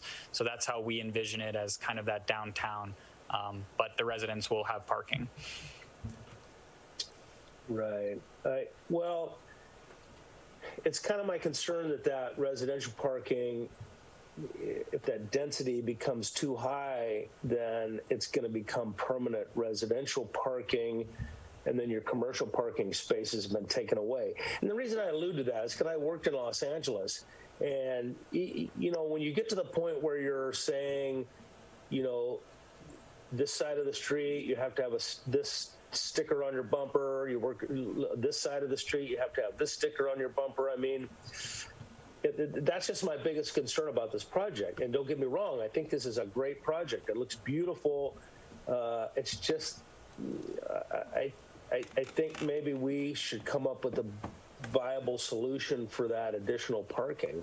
I mean, I've seen in the pictures where you've got X amount of parking spaces here and X amount of parking spaces there, but yeah, that's just my biggest concern. There's nothing more frustrating than have to drive around and around and around 10 times till somebody pulls out to where you can pull in. I mean, look at San Francisco and parts of San Diego. It just becomes very frustrating for the citizens of your community that are paying for those parking spaces, basically. Mm-hmm. And just to comment one thing on that. Mr. Mann, just let me say, and I will absolutely like you to comment, but Councilman King raises a really good point, and this is actually more for the other council members. Feel free to raise these kinds of questions, and both Mr. Mann and his team, city staff, if they can answer them tonight, great. If they want to come back next week and provide you a more full answer, again, we've got next week, which will be the real first readings. So, if this is something where you want to have a bit of a discussion tonight, but then conclude it a week from now, that'll be great. And that'll be a great way to give you a more complete answer. Sure. And Greg, and on that point, Greg, that's kind of why I'm bringing it up now, because I want them to contemplate that between now and next week and say, okay, we can maybe alternatively do this. And that's kind of why I'm bringing it up to them now. Yep, okay. I think it's great. Yeah. So thank you, and we'll come back next week with a more comprehensive, answer to the parking. But I just did want to mention too that I think I mentioned in my initial kind of introduction, the avenue really only has 5 or 6 parcels that can be developed to something like this. I don't know if all of them can even be a dense project, maybe only 2 or 3 of them. So I really feel that we're not going to run away with this deficit and it'll turn into, negative 100 spots or 150 that is going to be lost. So I think with the constraints of the specific plan and these potential developments, that it'll, be more than enough captured by the on-street parking that's available and by the medians. But we can explore that. And that's kind of why I'm bringing it up right now, is because, to coin a Southern homily, there's always more than one way to skin a cat. Alrighty. Any other questions or clarifications, Councilman? Not for me at this time, Your Honor, Madam Mayor. Thanks, Dave. Well, Your Honor. Councilman Andrusik, do you have need any clarifications or have a question that needs to be answered?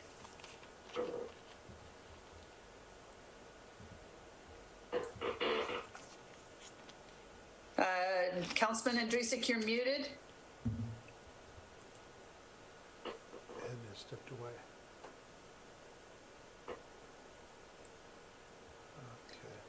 Okay, I'm going to go to Councilman Sanchez, and we can maybe come back to Councilman Andrusik. Mr. Sanchez, This is John, can you? I can hear you. Do you have any questions or do you need clarification on anything?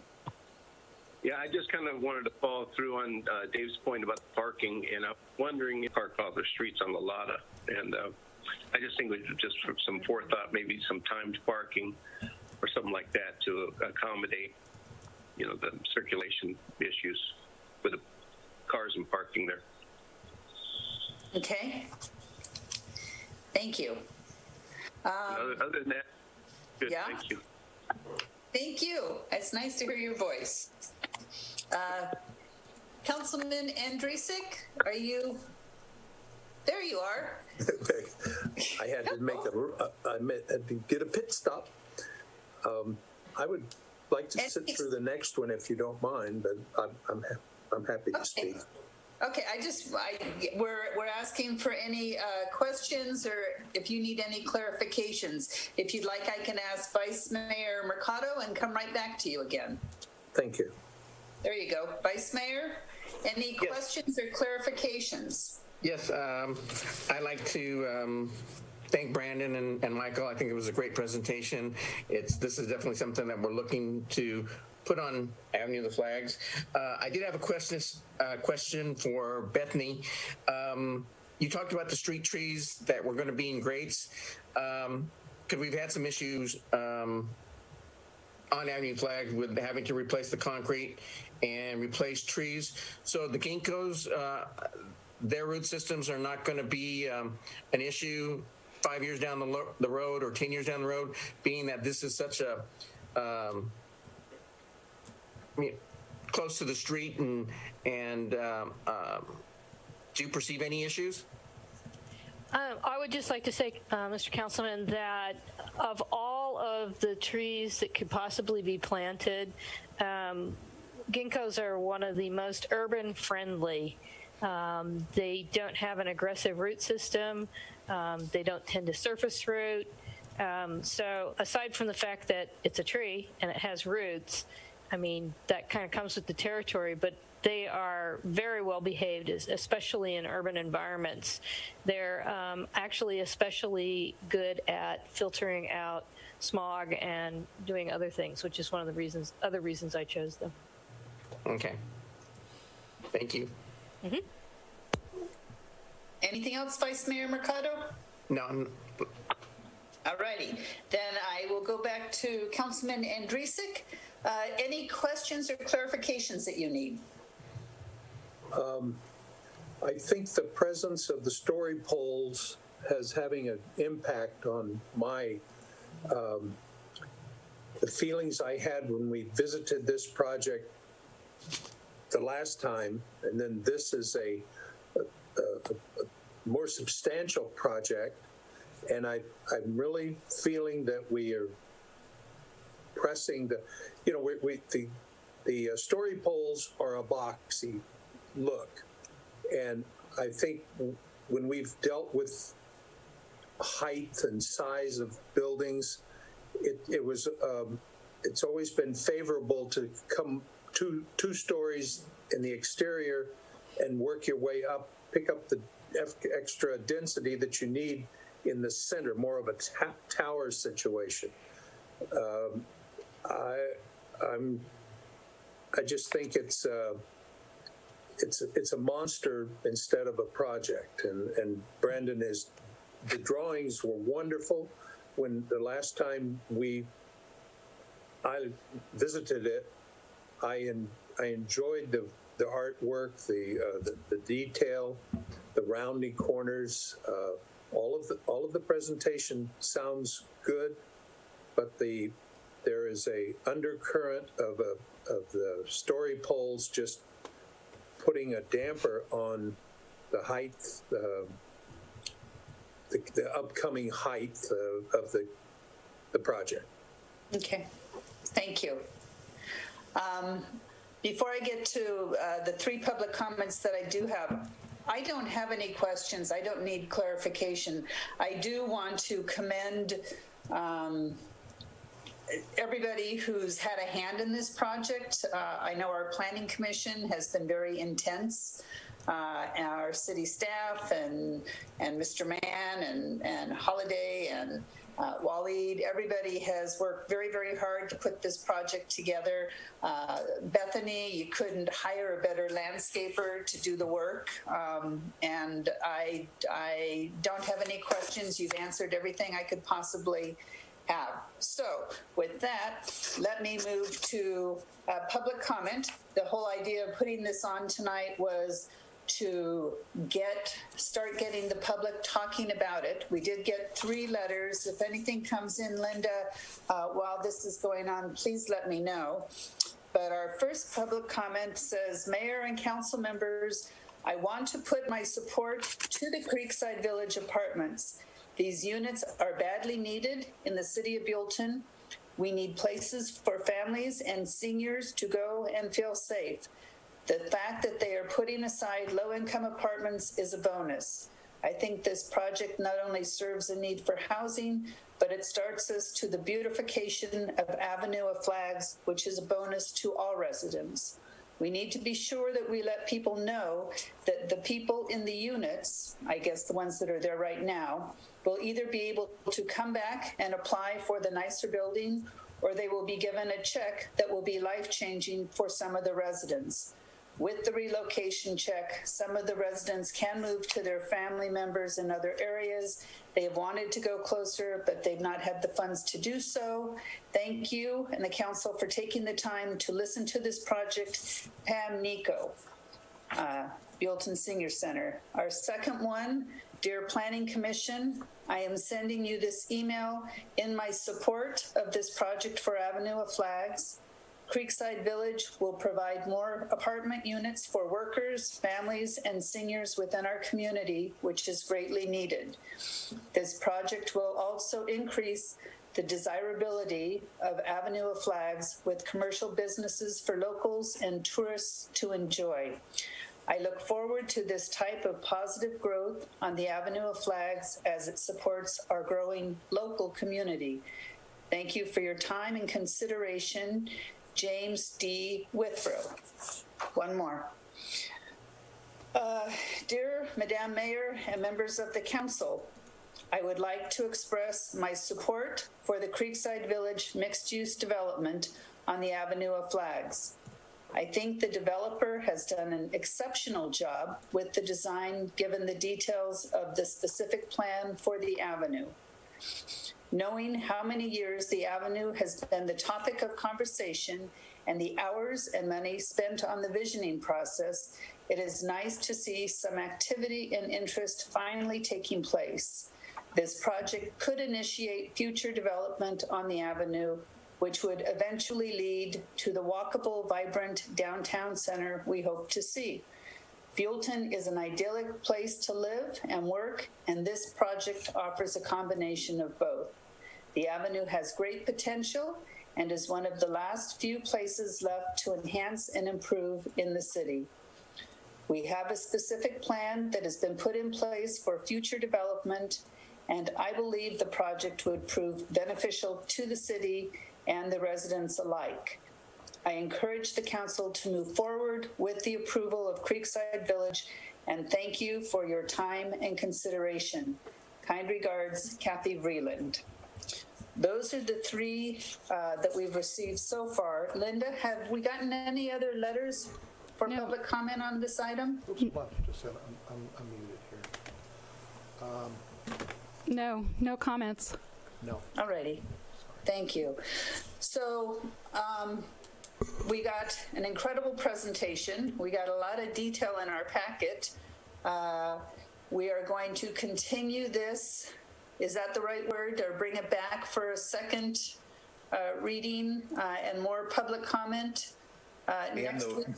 Yes, ma'am. The motion would be to continue this matter open to the special meeting of October 29th.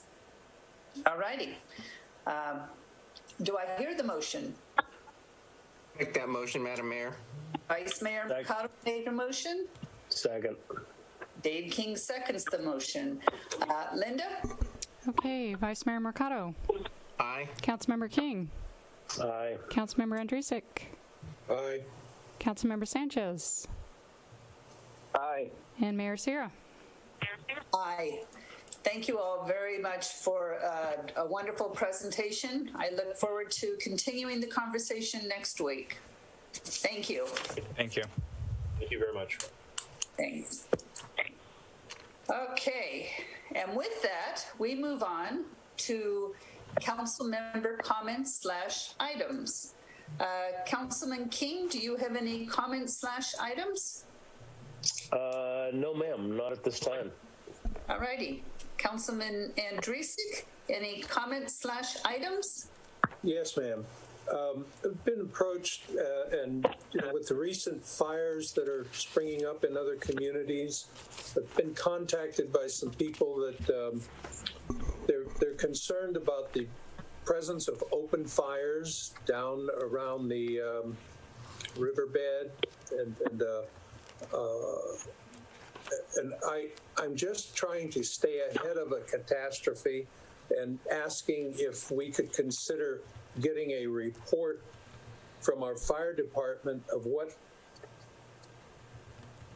activity or what kind of plan will they have if we're having spot fires, I'm told, by persons that have contacted me and just they're expressing concern, and I said, this is the time to nip it in the bud, and maybe we just need to get vocal or make a strong presence of our security for our community. I don't know what we have to do.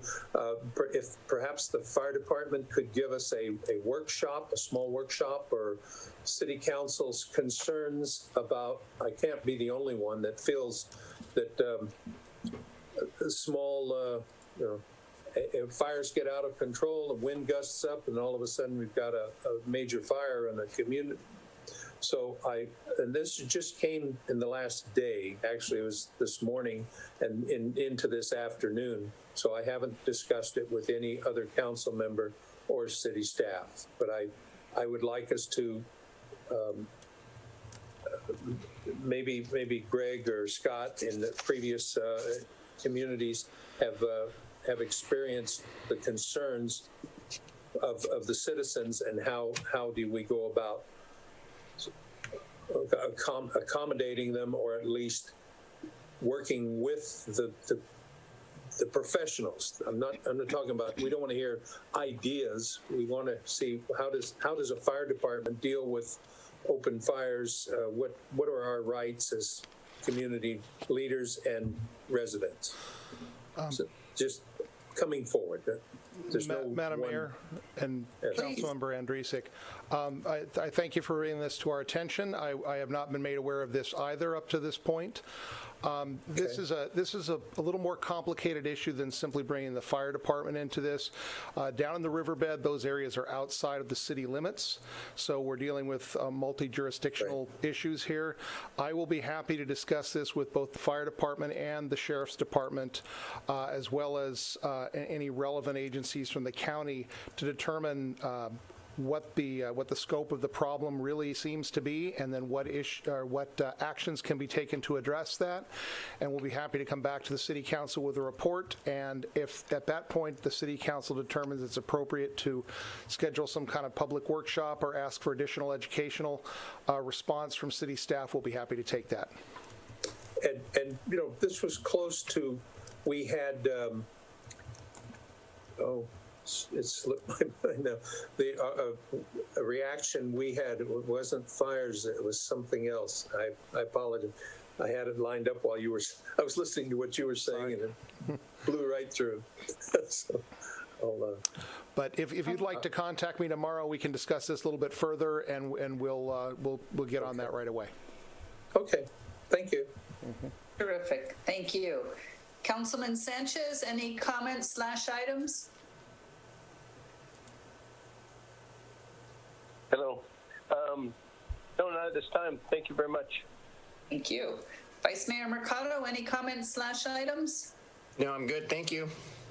Okay, and I just wanted to compliment staff on the land use circulation element meeting last night. I thought it went very well, very informative, truly appreciated it. Look forward to seeing what happens as we go on. And I also wanted to put in a plug. I know Kyle is here too, but we have Halloween coming up, and we're doing a reverse trick-or-treating and costumes. So if any parents are a little concerned about their children going out trick-or-treating for Halloween, which I believe the county is okayed,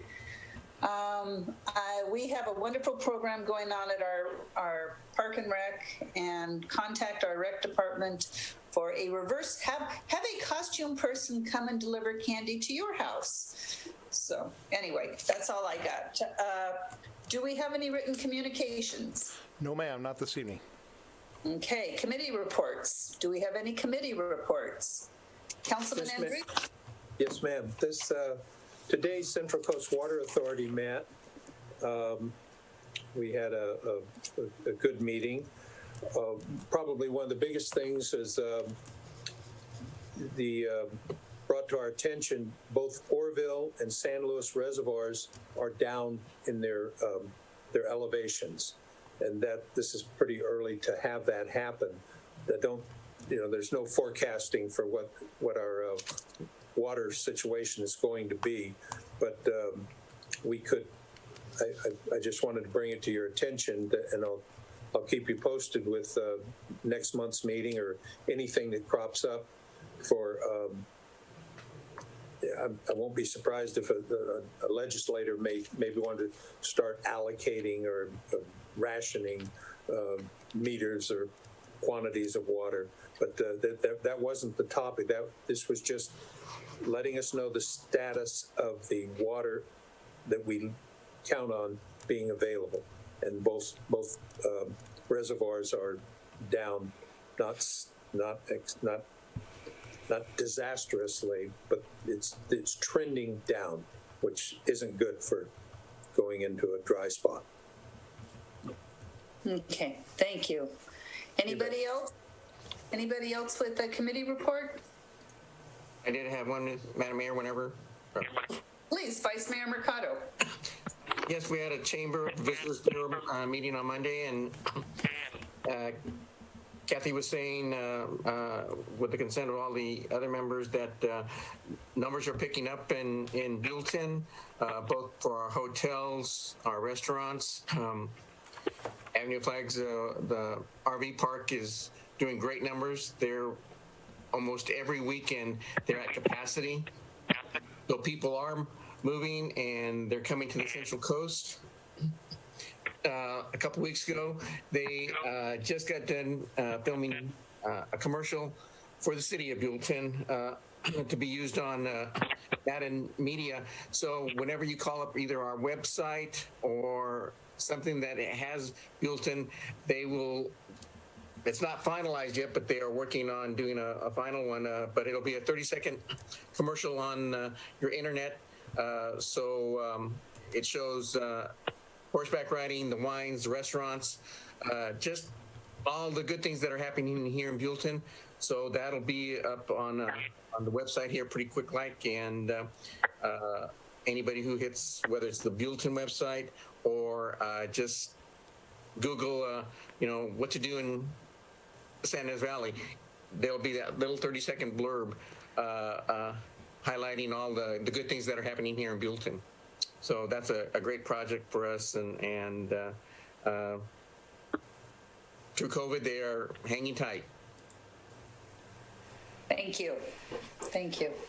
I had an SB-CAG and APCD meeting last week. APCD is looking for a new building. They're checking the city of Santa Maria.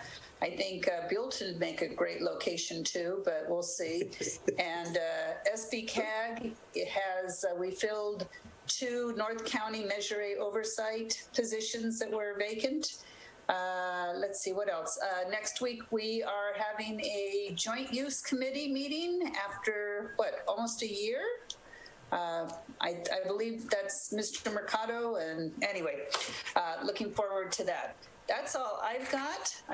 Were there any other committee reports?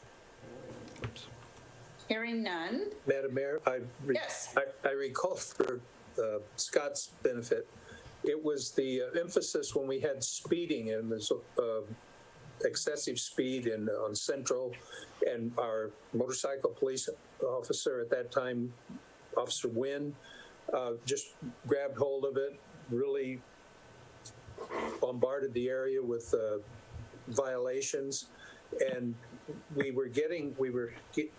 began to get a reporting of how effective he was, and it permeated back through the residents that were speeding, and I think we had good success with it, and that's what I was trying to compare the need for a new. Got it. The other item. Good memory. All righty. Thank you. Thank you. Moving on to business items. Agenda item number 8. Approval of arts and culture project applications. We have 2 of them. Walk into Wildfire Project and Hero's Journey Intimate Stranger Sculpture Project. Mr. Bello. Is he muted? Kyle, you are, where did you go? I don't see him. He disappeared all of a sudden. I don't see him. Okay, so maybe we should move to come back. Do you want to move on to the next agenda item and then come back to that one? Certainly, we can do that really quickly. Approved. It should be short. Agenda item number 9 is consideration of agreement with Pacific Gas and Electric, PG&E, for Community Resource Center at Riverview Park. Ms. Kiefer, you're up. Yes, thank you. Good evening, Madam Mayor and members of the City Council.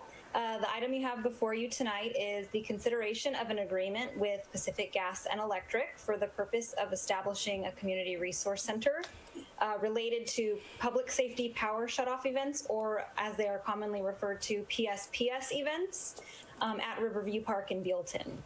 So PG&E has been establishing community resource centers throughout the state of California and within Santa Barbara County to provide basic resources to customers during PSPS events. And attachment 1 in your staff report includes a flyer with some additional information about these centers. So as I know all of you are aware, PSPS events are events in which electricity is temporarily shut off as a result of certain elevated weather conditions, such as potential fire risk. And these centers provide customers with a place to go during these events and include resources like air-conditioned space, power strips to charge devices, Wi-Fi as available, bottled water, toilets and hand washing stations, tables and chairs for their customers as well. And they do supply a backup generator and tents through PG&E. And these centers are fully staffed and operated by PG&E. Representatives of PG&E are also available to the customers at these locations to provide up-to-date information regarding the PSPS event and the timing of restoration of electricity. So PG&E's preferred location to establish a community resource center in Buellton is within the eastern parking lot of Riverview Park. In order to establish a center at this location, PG&E would be required to enter into an agreement with the city to allow for a temporary use of this portion of the city-owned property during a PSPS event. So tonight we are bringing forward a draft agreement with PG&E for the council to consider. And this agreement is included as attachment 2 to the staff report, and the exhibit that is attached to the agreement shows a graphic that outlines the area that PG&E would be occupying during a PSPS event. So just covering some of the main points of the draft contract here, PG&E will give the city a minimum of 24-hour notice when they would need to use this portion of the property. And use of the property would be strictly for a community resource center and only during a PSPS event. So if the site is not available to use as a PS or as a community resource center during a PSPS event, the city, under the terms of the contract, the draft contract that you've been provided, the city must notify PG&E within 4 hours of receiving the notice. Just as a note, the agreement would be to establish a community resource center, but that also includes establishing a staging area for equipment. So they'd have a staging area as well as all of the tents and equipment and tables and chairs, et cetera, associated with the community resource center. So the license agreement is proposed to be for a period of 5 years. And in terms of the anticipated use, they anticipate occasional use, if at all. Again, it's only during these PSPS events. And during these PSPS events, they anticipate that they could be using the site anywhere from 2 to 10 days at a time.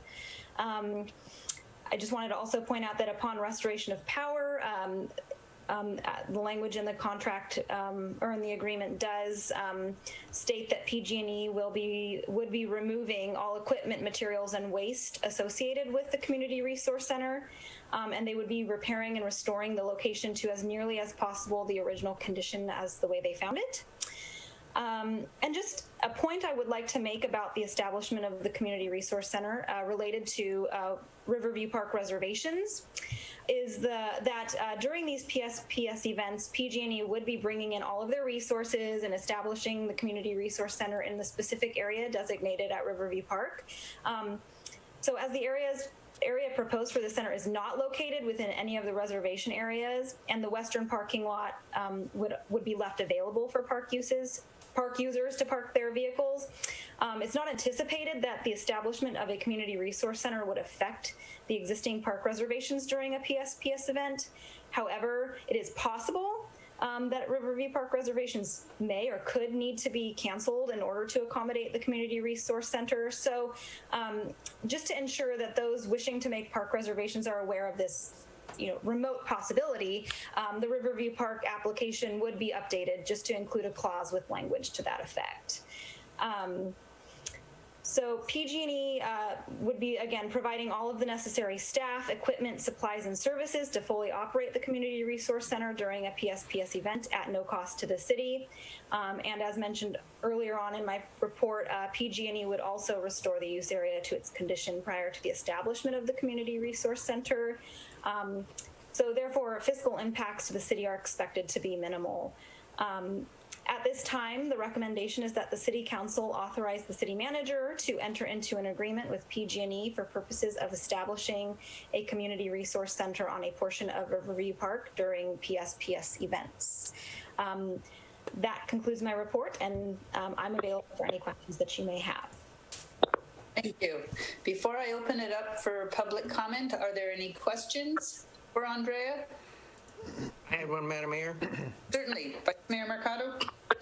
Andrea, would this resource center be available? It's just during power shutoffs, but would this be in use for like when, say, the year 2000, when we had major storms and the electricity was shut down for a couple days? Would PG&E utilize that part of the as well, or it's just for this time of year when we have electricity? So the way that the contract under this agreement is set up is it's just specifically for PSPS events. So if it's not covered under a PSPS event, I don't think that they would be utilizing